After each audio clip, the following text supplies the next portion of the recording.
Welcome back mga katambalan, mga hot topic and issue pag-usapan natin. Update po tayo kay Alden Richard at kay Catherine Bernardo na kung saan nga po ay muling nagbike itong si Alden Richard.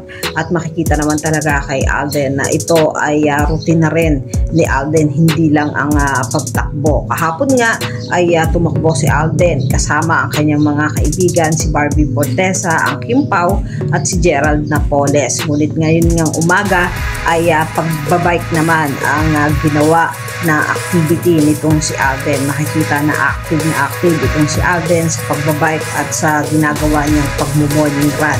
Samantalang makikita naman doon sa post ni Alden sa kanyang social media account na ipinakita ni Alden yung napakaganda niyang bisikleta at nag-post pa nga ito kasama yung napakaganda niyang bike. At makikita talaga na nag-e-enjoy na si Alden sa ginagawa niyang routine ng pagbibisikleta.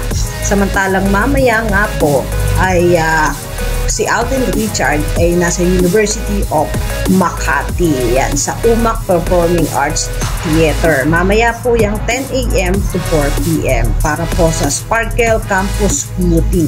Ayan, meet our guest Alden Richard. Mamaya po yan. At kasama ni Alden yung mga iba pang artist ng Sparkle. Mamaya po yan sa University of Makati sa UMAC Performing Arts Theater.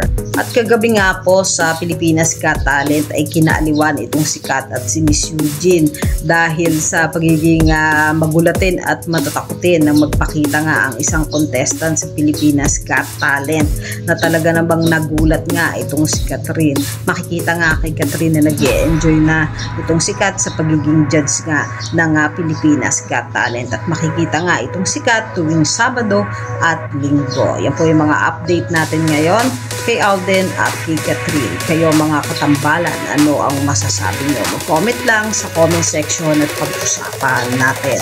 Yan ang mga hot topic and issue dito lamang sa Tambalang TV.